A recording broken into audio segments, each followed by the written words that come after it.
Hello നമസ്കാരം. അങ്ങനെ കഴിഞ്ഞ ദിവസം നമ്മൾ വീഡിയോ നിർത്തിയത് റസീന രഞ്ജിത്ത് എന്ന് പറയുന്ന ഒരു ചങ്ക് ഫ്രണ്ടിൻ്റെ വീട്ടിൽ ചെന്നപ്പോഴാണ്. അങ്ങനെ അവിടെ ഒരു ദിവസം തങ്ങിയതിന് ശേഷം ഞങ്ങൾ ഇറങ്ങാൻ നിൽക്കുകയാണ്.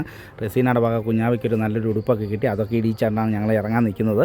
ആ കറക്റ്റ് സമയത്ത് തന്നെ കാത്ത് സ്കൂൾ വിട്ട് വന്നു. മൂത്തോക്ക് ട്യൂഷൻ ഉള്ളതുകൊണ്ട് അവൾ വൈകും വരാനായിട്ട്. അങ്ങനെ എല്ലാവരോടും യാത്ര പറഞ്ഞ് ഞങ്ങൾ ഇറങ്ങുകയാണ്. ഇനി അടുത്ത പരിപാടി നേരെ തിരുവല്ല എന്ന് പറഞ്ഞ സ്ഥലത്തേക്കാണ്. തിരുവല്ലയിൽ എൻ്റെ മൂത്ത അമ്മാച്ചൻ്റെ മകൾ താമസിക്കുന്നുണ്ട്. അങ്ങനെ ഇന്ന് അമ്മാച്ചൻ്റെ മകളുടെ വീട്ടിൽ ഞങ്ങൾ ഇങ്ങനെ സ്റ്റേ ആവും.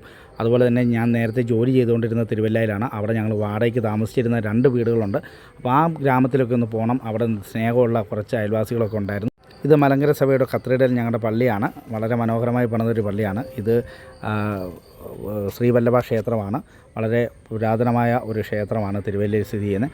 അപ്പോൾ പറഞ്ഞ പോലെ ഞങ്ങൾ നേരത്തെ താമസിച്ചുകൊണ്ടിരുന്ന ആ ഒരു ഗ്രാമപ്രദേശത്തേക്ക് പോവുകയാണ്. അവിടെ ഞങ്ങളെ സ്നേഹിക്കുന്ന കുറച്ച് കുട്ടികളും അയൽവക്കക്കാരൊക്കെ ഉണ്ടായിരുന്നു. അവരെയൊക്കെ ഒന്ന് കാണുക, ആ സ്നേഹം പങ്കുവെക്കുക എന്നുള്ള ഉദ്ദേശത്തിലാണ് പോകുന്നത്. അപ്പോൾ ഞങ്ങൾ ആരോടും പറഞ്ഞിട്ടില്ല. ആരോടും പറയാതെ ഒരു സസ്പെൻസ് എന്ന പോലെ നേരെ കയറി ചെല്ലാൻ പോവാണ്. 1.5 വർഷം മുമ്പാണ് ഞങ്ങൾ അവിടെ താമസിച്ചത്. അങ്ങനെ ഞാൻ മിണ്ടാതെ അങ്ങോട്ട് പോകാനുള്ള പ്ലാനാണ്. ഞാൻ മുമ്പേ പറഞ്ഞ കുട്ടിപ്പട്ടാളങ്ങളൊക്കെ അവിടെ ഫുട്ബോൾ കളിയും പരിപാടിയൊക്കെ ആയിട്ട് നിൽപ്പുണ്ട്. എന്നെ തിരിച്ചറിയുമെന്നറിയാം. ഇതാണ് ഞങ്ങൾ താമസിച്ച വീട്. അപ്പോൾ തിരിച്ചറിയോ അറിയില്ല. 1.5 വർഷം മുമ്പുള്ള പരിചയങ്ങളാണ്. അവർക്ക് എന്നെ മനസ്സിലായെന്ന് തോന്നുന്നു. അവർ ഓടി വരുന്നുണ്ട്. ആ സ്നേഹത്തോടെയുള്ള വരവ് കാണുമ്പോൾ തന്നെ അറിയാം ആ പഴയ സ്നേഹം ഇപ്പോഴും നിലനിൽക്കുന്നുണ്ട്.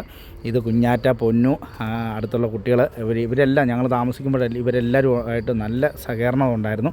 1.5 വർഷം കഴിഞ്ഞെങ്കിലും ആ സ്നേഹം ഇപ്പോഴും അവരുടെ മനസ്സിലുണ്ട്, ഞങ്ങളുടെ മനസ്സിലുമുണ്ട്. അതുകൊണ്ടാണ് ഞങ്ങളിവിടെ വന്നത്. ഇത് സാവുച്ചേട്ടൻ ഒരു എല്ലാ കാര്യത്തിലും ഇങ്ങനെ നല്ല എനർജി ആയിട്ട് നിൽക്കുന്നൊരു ആ ഗ്രാമത്തിലെ ഒരു മനുഷ്യനാണ്.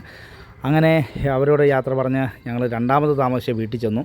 അവിടെ ചെന്ന് കഴിഞ്ഞപ്പോഴത്തേക്കും അന്ന് ഞങ്ങൾ താമസിച്ചുകൊണ്ടിരുന്ന സമയത്ത് ഇങ്ങനെയൊരു പ്ലാവ് ഞാൻ ശ്രദ്ധിച്ചതേയില്ല. ഉണ്ടച്ചക്ക എന്നാണ് ഇതിൻ്റെ പേര് പറയുന്നത്. പക്ഷേ കാണുന്ന പോലെയല്ല കേട്ടോ. വലിപ്പത്തിൽ ആൾ ചെറുതാണെങ്കിലും മുറിച്ച് പൊട്ടിച്ച് കഴിഞ്ഞപ്പോൾ നല്ല മുഴുത്ത ചുളയൊക്കെ ആയിട്ട് നല്ല ടേസ്റ്റാണ്. ഞാൻ ആദ്യമായിട്ടാണ് ഈ ഉണ്ടച്ചക്ക കഴിക്കുന്നത്. നിങ്ങളൊക്കെ കഴിച്ചിട്ടുണ്ടോ എന്ന് എനിക്കറിയില്ല. പക്ഷേ നല്ല ടേസ്റ്റാണ്. നാട്ടിലാണ്. അങ്ങനെ അവരോട് യാത്ര പറഞ്ഞ് ഞങ്ങൾ നേരെ ചേച്ചിയുടെ വീട്ടിലേക്ക് പോവുകയാണ്. ഏകദേശം സമയം രാത്രി ആകാറായി. നേരെ ചേച്ചിയുടെ വീട്ടിലേക്ക് പോവുകയാണ്. അവിടെ അളിയനും ചേച്ചിയും ഒരു മകനുമാണ് അവർക്കുള്ളത്. അങ്ങനെ ചെന്നതേ അളിയൻ കുഞ്ഞാവയെ ഏറ്റെടുത്തു. കുഞ്ഞാവയുമായി അളിയനുമായിട്ടൊക്കെ കളിയും ചിരിയൊക്കെ ആയി. അങ്ങനെ അവർ കളിച്ചുകൊണ്ടിരിക്കുമ്പോഴത്തേക്കും അവിടുത്തെ പയ്യൻ ആഷ്ലിം വന്നു. അവനും കുഞ്ഞാവയെ നേരത്തെ അവിടെ വീട്ടിൽ വന്ന് ഒക്കെ കണ്ടിട്ടുണ്ട്. അങ്ങനെ കുഞ്ഞാവിനെ ഒക്കെ ആയിട്ട് കളിച്ച് ഇങ്ങനെ വർത്തമാനമൊക്കെ പറഞ്ഞുകൊണ്ടിരിക്കുകയാണ്. ചേച്ചി പുറത്തേക്ക് അങ്ങോട്ട് പോയതാണ്. ഇപ്പോൾ ചേച്ചിയും വന്നു. ചേച്ചിയും കുഞ്ഞാവയും എന്തോ കാര്യമായിട്ടൊക്കെ കുറേ നേരം സംസാരിച്ചപ്പോഴത്തേക്കും ഭക്ഷണം കഴിക്കാനുള്ള സമയമായി. ഭക്ഷണത്തിൻ്റെ കാര്യത്തിൽ നോ കോംപ്രമൈസ്. വയറ് നിറച്ച് ഭക്ഷണം കഴിച്ചിട്ട് കിടന്നു. പക്ഷേ അവൾ എന്നെ ഉറക്കമൊന്നും തോന്നുന്നില്ല. അവളുടെ കളിയും ചിരിയും കഴിഞ്ഞിട്ട് എനിക്ക് ഉറങ്ങാൻ പറ്റുമെന്ന് തോന്നി. എപ്പോഴോ ഞാൻ ഉറങ്ങിപ്പോയി. അങ്ങനെ നേരം വെളുത്ത് കഴിഞ്ഞപ്പോഴാണ് ഞാൻ വേറൊരു കാര്യം മനസ്സിലാക്കിയത്. ഞാൻ കണ്ട വീടേ അല്ലായിരുന്നത്. നല്ല ചെടികളാലും പക്ഷിമൃഗാദികളാലും ഒക്കെ വളരെ മനോഹരമാണ് ആ വീട്. അത് വൃത്തിയായിട്ട് അവർ സൂക്ഷിക്കുന്നതിൽ 2 പേർക്കും തുല്യ പങ്കുണ്ട്. ഭയങ്കര പിടിവാശിക്കാരാണ് വൃത്തിയുടെ കാര്യത്തിൽ.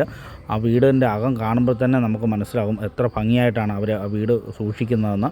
അങ്ങനെ നല്ല ചെടികളൊക്കെ ആയിട്ട് നല്ല സമ്പന്നമായിട്ടുള്ളൊരു വീടാണ്.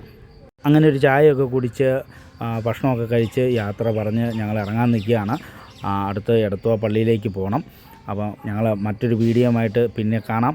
എല്ലാവരോടും ബൈ ബൈ പറഞ്ഞ് ഞങ്ങൾ അവിടെ നിന്ന് ഇറങ്ങുകയാണ്. അപ്പോൾ തീർച്ചയായിട്ടും എല്ലാവരുടെയും സപ്പോർട്ടും സബ്സ്ക്രൈബ് ചെയ്യണം, ലൈക്ക് ചെയ്യണം, വേണ്ട എല്ലാ സപ്പോർട്ടും ചെയ്യണം. ഓക്കെ.